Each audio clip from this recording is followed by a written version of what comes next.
Fear of losing national identity and freedom, refugees, economic crisis, and I'm wondering. Hi, my name is Antigoni Livadi and this is my application for the HMCE Congress of 2018. 2018, really? Can fear of losing national identity and freedom lead to extreme ideas and actions? Are the refugees the great threat for nations that has welcomed, with the most unpleasant way, dangerous and risky political positions? Is the economic crisis the gloomy path that will bring us back to the past?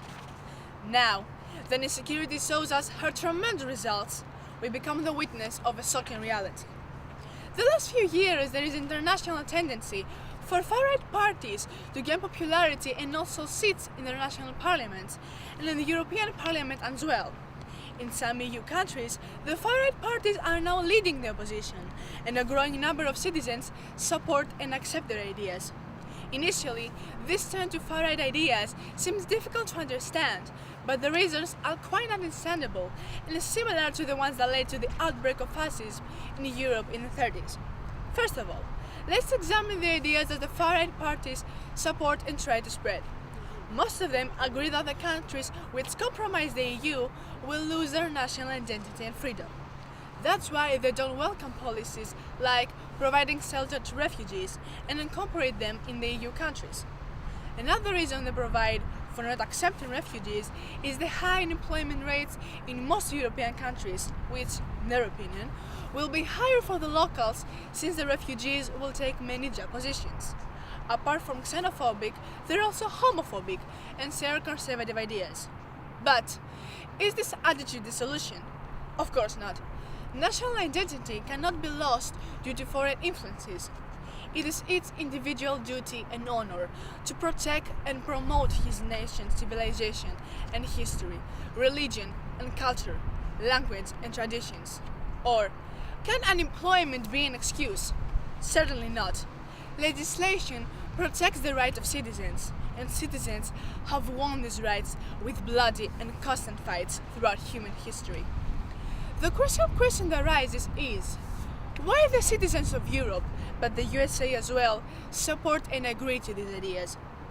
In the last decade, from 2007 to 2017, there is a global economic recession, and the citizens of Europe and of other countries as well have been forced to live in conditions of falling living standards at the best and extreme poverty at the worst, coupled with the fact that there is a feeling of a growing insecurity as to what is going to happen next.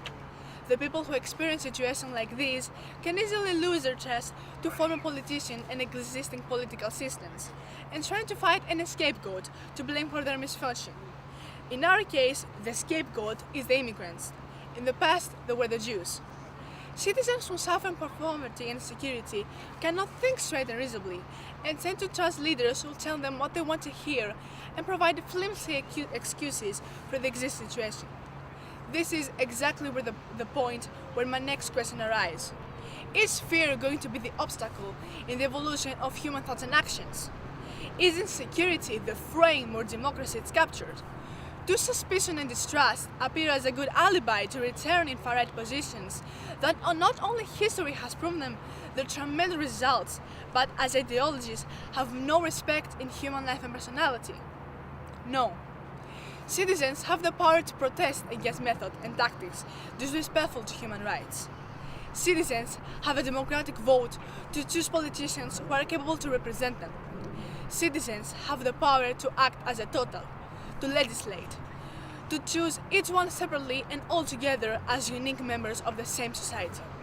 To sum up, the growing tendency of the citizens in many countries to support far-right parties is very well explained, based on the existing social and financial problems.